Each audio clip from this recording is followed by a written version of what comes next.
Everyone in Aldermere believed they knew the truth about the royal family. They believed the old king was gentle but weak. They believed his second wife, Lady Rosalind, was generous and warm. And they believed that Prince Edmund, the quiet heir who rarely spoke in public, was too soft to ever challenge anyone.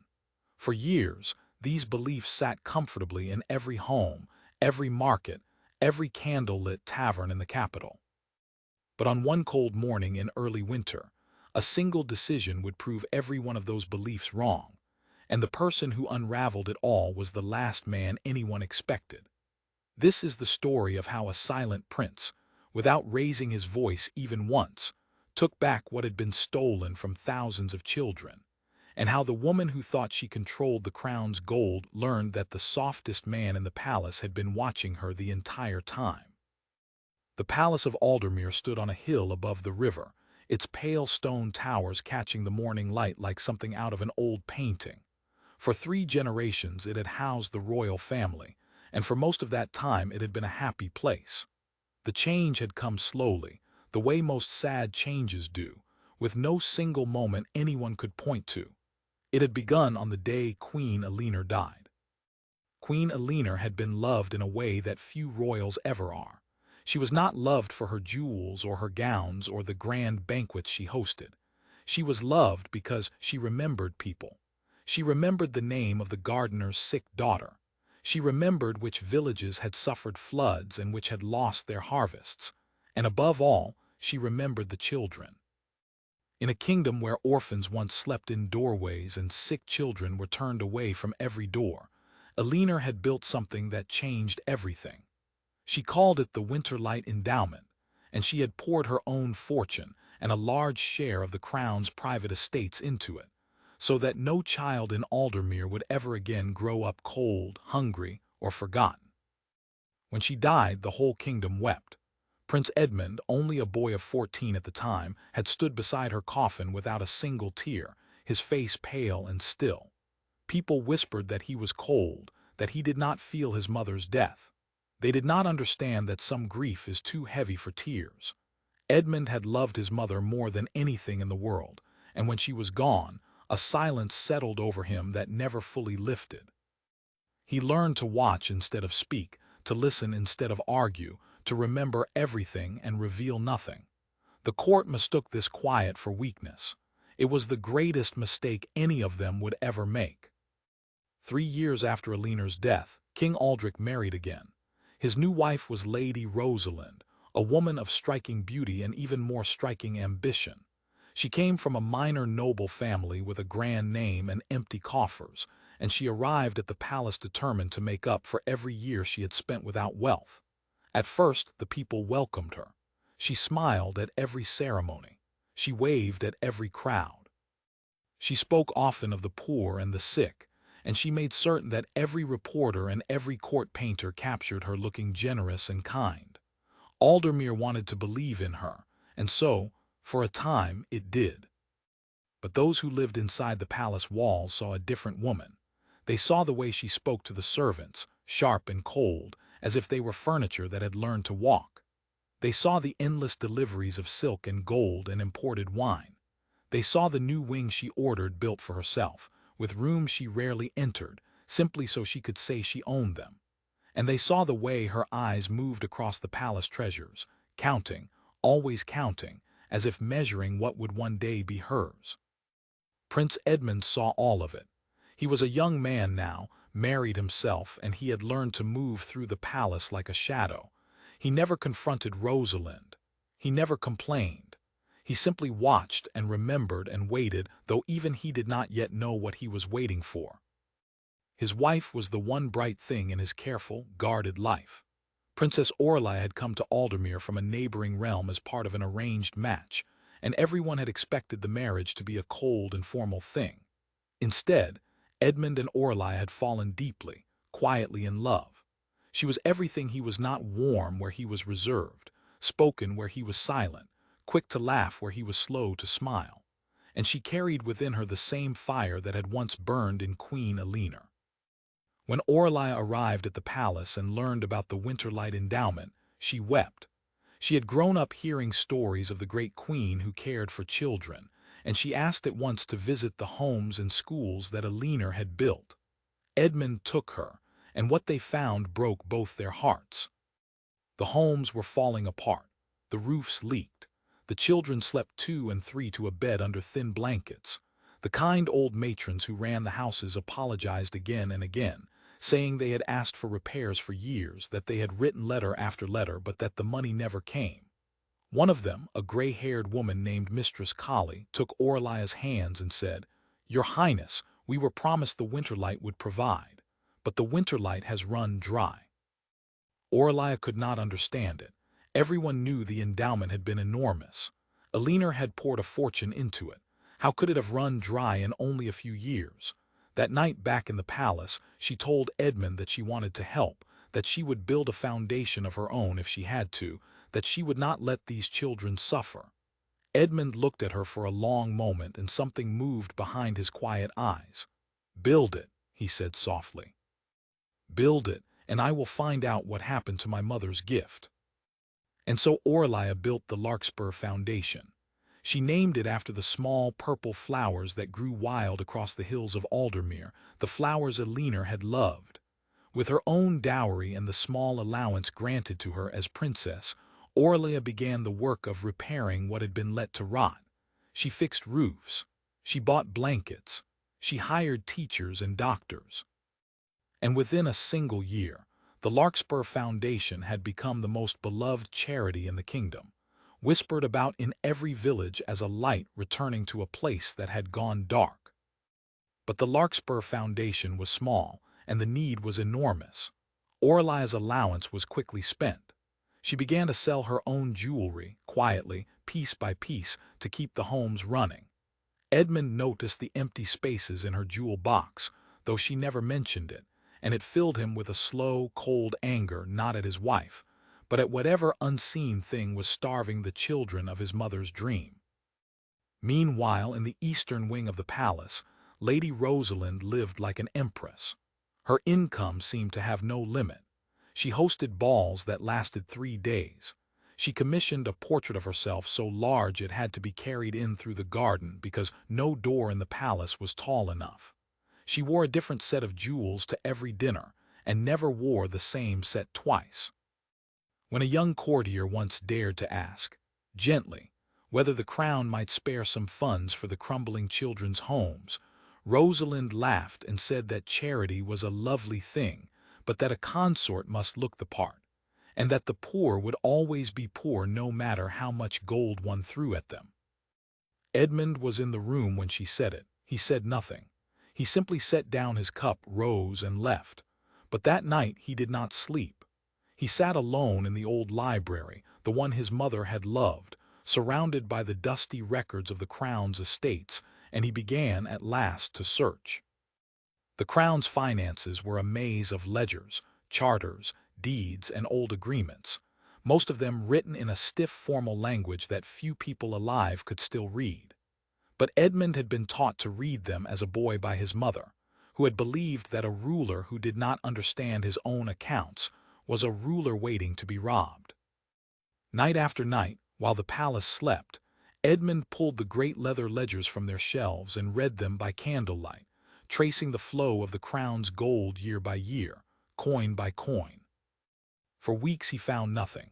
The records were dull and endless, and more than once he nearly gave up. But then, on a bitter night in the heart of winter, his finger stopped on a single line in a ledger from the year after his mother's death. It was a transfer, an ordinary-looking transfer, moving a large sum from one account to another. But the name of the first account made Edmund's breath catch in his throat.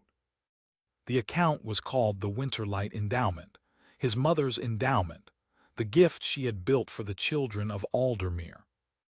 And the account the money had been moved into bore a different name entirely, a name Edmund knew far too well. He read the line 3 times to be sure his eyes were not deceiving him. Then he closed the ledger very slowly, blew out the candle, and sat alone in the dark for a long, long time. Outside, the winter wind moaned against the ancient windows, and somewhere far below in the sleeping city, Thousands of children lay cold under thin blankets, never knowing that the man who would change their lives forever had just found the first thread of a truth that would shake the entire kingdom. The name written beside the redirected gold was Lady Rosalind's own. Edmund did not move for a long time after he found it. He had suspected many things over the years, but suspicion is a small and manageable thing, a quiet weight a man can carry through his days. Proof was different. Proof was a fire, and now that it was lit inside him, he knew it would not go out until it had burned all the way to the truth. But he also knew, sitting there in the cold, dark library, that one line in one ledger was not enough. A single transfer could be explained away. It could be called a mistake, an accounting error, an old debt settled. If he was going to move against the most powerful woman in the palace, he would need more than a thread.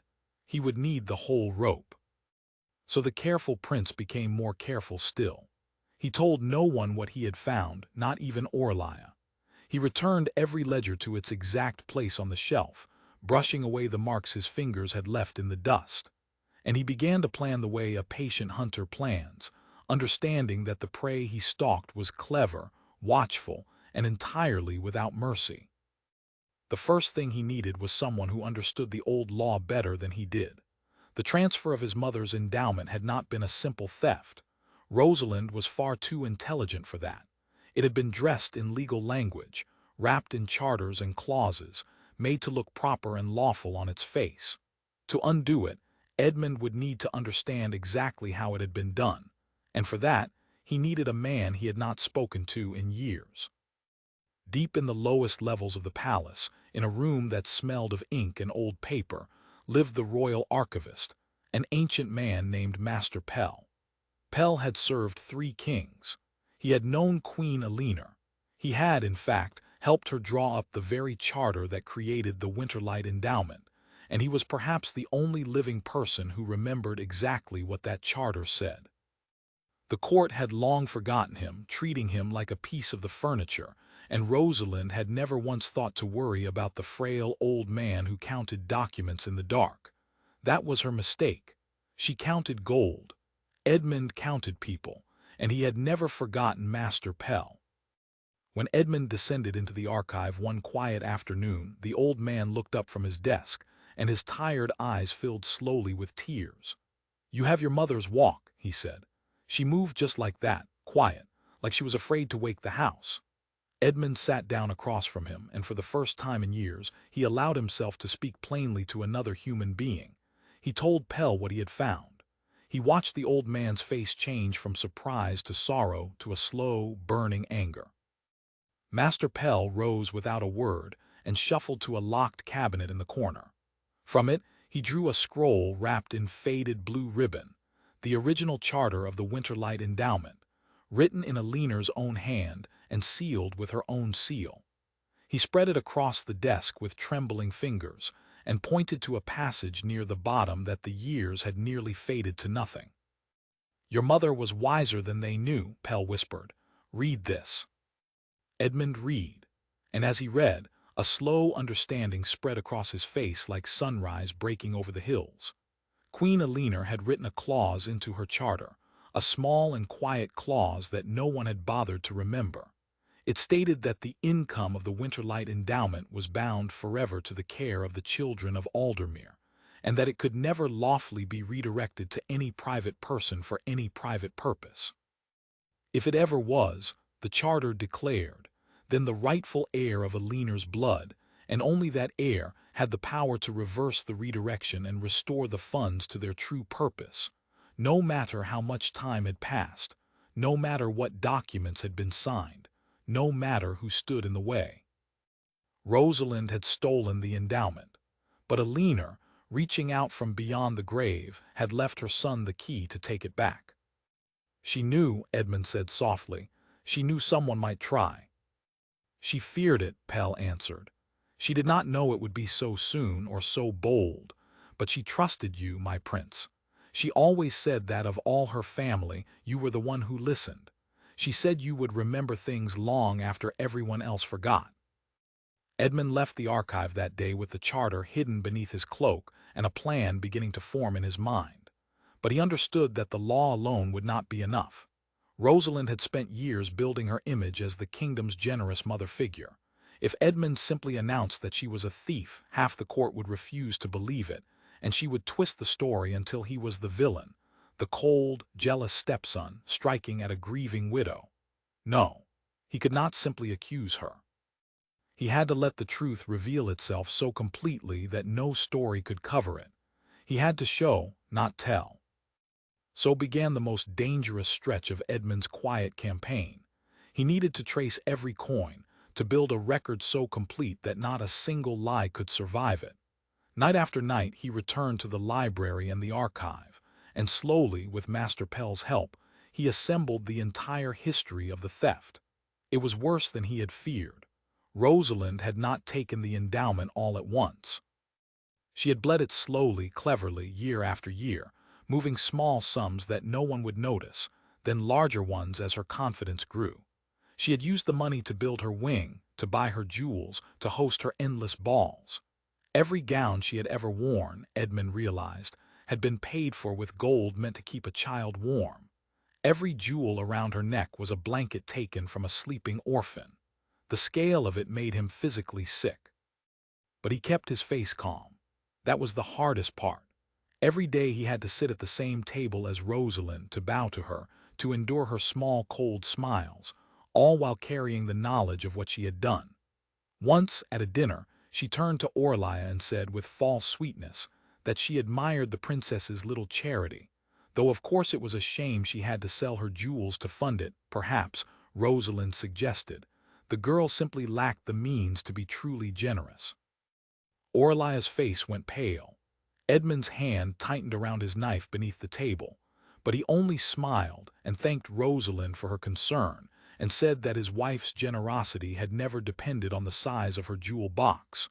Rosalind's smile flickered, just slightly, and for one brief moment Edmund saw something in her eyes that pleased him deeply. It was the first flicker of unease. She was beginning, ever so faintly, to wonder about him. Edmund knew he could not afford to make her wonder for long. A cornered Rosalind was a dangerous Rosalind, and if she sensed the truth before he was ready, she would move first. She would find a way to bury the records, to silence Master Pell, perhaps even to turn the ailing king against his own son. For the old king, Aldrich, was the greatest uncertainty in all of Edmund's careful planning. He was failing now, his mind clouding with age and illness, and he loved Rosalind with the desperate, blind love of a lonely old man. If Edmund struck too openly, his father might see it as a betrayal and cast him out. And so Edmund needed to act in a way that no one, not even the king, could argue with, and act clean and lawful and beyond all challenge. The charter gave him the legal right, but there was one more piece he needed: authority over the crown's accounts. As long as Rosalind and her allies controlled the flow of the treasury, they could block any order Edmund gave. He needed to be placed, officially, in charge of the royal estates, and the only person who could grant him that authority was the failing king himself. For weeks Edmund waited for the right moment. He visited his father often now, sitting with him through the long gray afternoons, reading to him, listening to his rambling memories. He never spoke of Rosalind. He never spoke of the endowment. He simply reminded his father gently, again and again, of Queen Eleanor, of her kindness, of her love for the children, of the dream she had built. He watched the old king's cloudy eyes clear a little each time Eleanor's name was spoken. Watched a softness return to his ruined face. And one gray afternoon the king took his son's hand and said, in a voice thin as paper, "Your mother would be proud of you, Edmund. She always said you would guard what mattered when the rest of us grew careless." He paused, breathing hard. "The estates trouble me. Rosalind manages them, but I do not understand the accounts anymore. I am too old. Will you take them for me, my son? Will you guard the crown's gold as your mother would have wanted?" Edmund knelt beside his father's bed and very quietly said that he would. The king signed the order the next morning, his hand shaking so badly that Master Pell had to steady the pen. By the time Rosalind learned of it, the seal was already dry, and though she smiled and congratulated her stepson warmly in front of the court, that night alone in her wing, she stood before her enormous portrait of herself and felt, for the first time in years, a cold finger of fear trace its way down her spine. She did not yet know what Edmund had found. But she knew, with the sharp instinct of a predator who has finally met another, that the quiet prince was no longer merely watching. He had begun to move. Edmund chose the morning of the winter feast to make his move, and he chose it for a reason no one in the palace understood until it was far too late. The winter feast was the grandest day in all of Aldermere's calendar. On that morning, the entire court gathered in the great hall, and the doors were thrown open to lords, ladies, merchants, and common folk alike. It was the one day each year when the royal family stood before the whole kingdom and gave a public accounting of the crown's charity, a tradition Queen Eleanor herself had begun, so that the people might see with their own eyes that their rulers had not forgotten them. In recent years, under Rosalind's careful management, the accounting had become a hollow show, a few coins tossed to the poor while the consort smiled for the crowd. But it was still the most watched event of the year, and every important person in the realm would be present. Rosalind loved the winter feast. It was the stage on which she performed her greatest role, the generous mother of the nation, and she had spent weeks preparing her gown, her jewels, and her carefully rehearsed words of kindness. She had no idea that she had walked willingly onto a stage that Edmund had chosen for a very different performance. That morning the great hall was packed from wall to wall. Sunlight streamed through the tall windows onto a sea of faces. The ailing king sat upon his throne, propped with cushions, his eyes half closed but present. Beside him sat Rosalind, radiant in cloth of gold, her neck heavy with diamonds. On the king's other side sat Prince Edmund and Princess Aurelia, quiet and plainly dressed as they always were. And in a shadowed corner near the archive door, unnoticed by anyone, stood old Master Pell, clutching a wooden box to his chest. The ceremony began as it always did, with music and prayers and the reading of the year's blessings.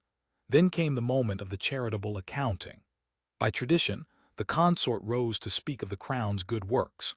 Rosalind stood, and the hall fell silent, and she began her practiced speech about her tireless devotion to the poor children of Aldermere, about how the crown had given so generously, about how proud she was to carry on the sacred work of the beloved late queen. It was a beautiful speech. The crowd murmured its approval. Rosalind's eyes shone with false tears. And then Prince Edmund rose to his feet. This alone was enough to still the entire hall, for Edmund almost never spoke in public. A hush fell so deep that the crackling of the great fire could be heard in every corner. Rosalind turned to look at her stepson, and her smile stayed fixed on her face, but her eyes had gone very sharp and very cold. Edmund walked slowly to the center of the hall. He did not raise his voice. He never once shouted. When he spoke, it was in the same soft, even tone he had always used, and yet somehow it carried to every ear in the vast room. "My stepmother speaks beautifully of the crown's charity," he said, "and I agree that this is a sacred day, a day for honesty. So in that spirit, let us be honest together. Let us speak plainly before all of you about where the crown's charity has truly gone." He raised his hand, and Master Pell came forward from the shadows and placed the wooden box upon the table before the throne. Edmund opened it and drew out the ledgers, the charters, and last of all, his mother's original charter with its faded blue ribbon. He held that final scroll up so that the whole hall could see it. "This," he said, "is written in the hand of Queen Eleanor. Many of you remember her. Many of you loved her. She built something called the Winterlight Endowment, a fortune set aside forever for the children of this kingdom, so that no child of Aldermere would ever again grow up cold or hungry or forgotten. She bound that fortune by law to the children, and to the children alone. And she wrote into her charter that it could never be taken for any private person's private use." He set the charter down and lifted the first ledger. "And yet," he said quietly, "it was taken." The hall had gone utterly still. Rosalind sat frozen upon her seat, her face a careful mask, but her hands had begun, very slightly, to tremble. Edmund did not accuse her. He did not even look at her. He simply read. In his soft, unhurried voice, he read the record aloud, the dates, the sums, the transfers, one after another, moving the children's gold out of the endowment and into a single private account, year after year after year. He read the total that had been taken. The number was so vast that a gasp swept through the hall like a wind. And then, at last, he read the name of the account into which every coin had flowed. He read Lady Rosalind's name. The silence that followed was the loudest silence the palace of Aldermere had ever known. Every eye in the great hall turned toward the woman in cloth of gold. Rosalind rose to her feet, and now the mask cracked and her voice came out shrill and furious. "Lies," she cried. "This is a jealous boy's invention. These documents are forged. He has always hated me, always envied me, and now he stands before you and slanders a grieving widow." She turned to the king. "My love, my husband, will you let him speak to me this way?" But Edmund had prepared for this exact moment, and this was where his patience became his weapon. He did not argue. He did not defend himself. He simply turned to Master Pell and nodded. The old archivist stepped forward, his frail voice steady with the weight of a lifetime's honesty. "I served Queen Eleanor," he said. "I helped her write this charter with my own hands. I know her seal, her ink, her every word, for I copied them 100 times. These documents are no forgery. I stake my life and my soul upon it. Every coin the prince has named was moved exactly as he has said. I watched it happen year by year, and God forgive me, I was too old and too afraid to stop it. But I will not carry this shame to my grave in silence. The prince speaks the truth." And then, because Rosalind had grown so proud and so certain of her own cleverness, she made the mistake that destroyed her completely. Instead of falling silent, instead of retreating, she let her fury run away with her tongue. "So what if it was moved?" she snapped. "The money was wasted on ungrateful beggars who would only have squandered it. I put it to better use. I am the consort of this realm. It is my right to live as a queen lives. Those children would have been forgotten with or without me. I simply stopped pretending otherwise." The words left her mouth before her pride could stop them, and the instant they did, she understood what she had done. She had confessed. Before the entire kingdom, before the merchants and the lords and the common folk and the reporters and the painters, before the king himself, she had admitted the theft and sneered at the children in the same breath. The hall erupted. The people who had cheered her only minutes before now stared at her in open horror and disgust. Her carefully built image, the work of years, shattered in a single moment, brought down not by Edmund's accusation but by her own arrogant tongue. Upon his throne the old king had begun to weep. He had understood only pieces of the ledgers, but he understood Rosalind's own words perfectly, and he understood the sound of thousands of children he had failed to protect. He turned his ruined face toward his son, and in a voice that shook the whole hall he said, "Set it right, Edmund. In your mother's name, set it all right." Edmund bowed to his father. Then he lifted the charter one last time and spoke the words he had waited so long to speak. By the power written into Queen Eleanor's own charter, as her son and rightful heir, he declared the theft undone.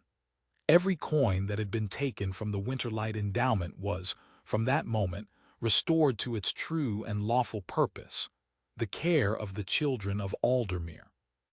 And because the old homes and the old endowment had fallen into ruin under years of neglect, Edmund declared that the restored fortune would flow into the one place in the kingdom that had never stopped caring for the children even when it had nothing left to give. It would flow into the Larkspur Foundation. Beside him, Orla pressed her hand to her mouth, tears streaming down her face. She had built her foundation from her own dowry and her own sold jewels, expecting nothing, asking for nothing. And now, in a single stroke, her small light of a charity had become the guardian of the greatest fortune in the kingdom, entrusted with carrying forward the dream of the beloved Queen Eleanor herself. The fall of Rosalind was swift and complete. Stripped of her income, disgraced before the entire realm, exposed by her own words, She was removed from her grand wing and sent to live out her days in a small, distant estate, far from the court she had ruled. Her enormous portrait was taken down and quietly burned. The jewels she had bought with stolen gold were sold, and every coin returned to the children.